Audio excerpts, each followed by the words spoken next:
Well, let's take our Bibles to Galatians chapter number 5, verses 22 and 23 for our Sunday morning recap. And I'm glad you're joining us this morning. And I want to do a shout out.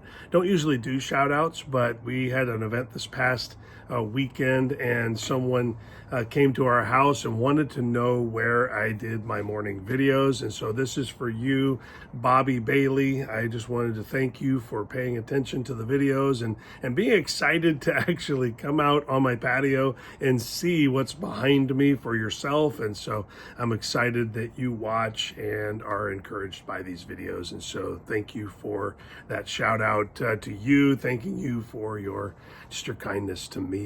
And again, back to Galatians chapter number 5, verses 22 through 23. Let me read them to you. It says, "But the fruit of the Spirit is love, joy, peace, long-suffering, gentleness, goodness." And what we studied yesterday was faith. And really what that word should be is faithfulness. It's not like faith to believe in Jesus. It's faithfulness to have our confidence in him, that he is trustworthy, and it flows out of us. Next passage says meekness, temperance. Against such there is no law. And so think about it this way, that God wants to do something in us that's supernatural, that will never be able to be legislated away. There's so many things that that our legislators try to take away from us. But God knew in advance that this is something that no one could ever take away, because these are like the best possible things that could come from any human, because they're more Christ-like than they are human-like. And so we just want to have these things going on. But this whole idea of faith, faithfulness, listen, it's a decision to stay the course no matter what the road ahead brings. And I think that really what we learned is that faithfulness is something that's not very well represented anymore.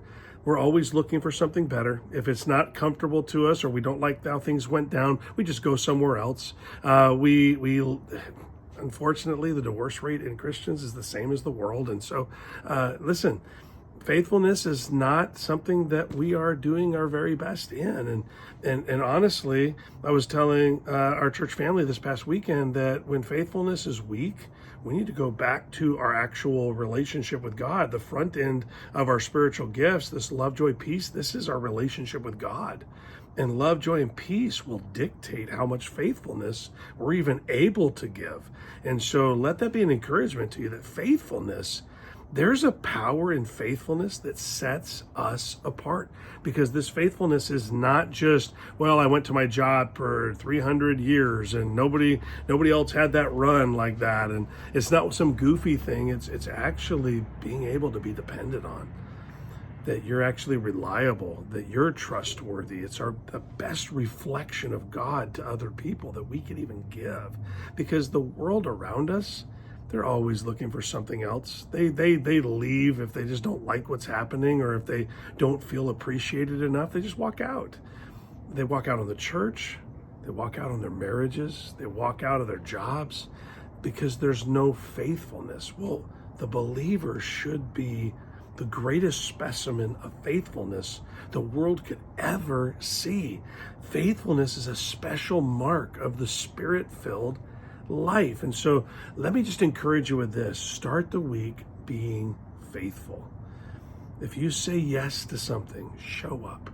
If you say no to something, then let your no stand, even if there's sacrifice. I think that faithfulness requires sacrifice. Sacrificing the potential of doing something else. When someone needs your help, being there, being able to be depended on.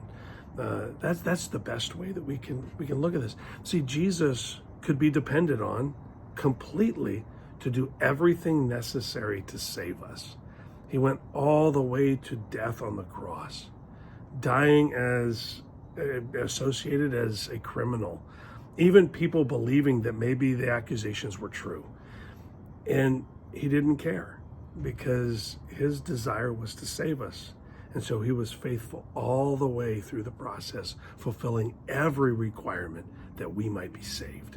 And so let that be the defining characteristic of who you are. And if you're struggling with faithfulness, not being able to muster up the strength to stay the course, then ask yourself, is my relationship with God strong right now? Am I experiencing his love, joy, peace in my life? If not, then get back to the basics, reading his word, studying, knowing him, praying, asking for help so that you can enjoy this love, joy, and peace, and then give it to others faithfully. That's my encouragement to you. Hope that helps. Start a great week.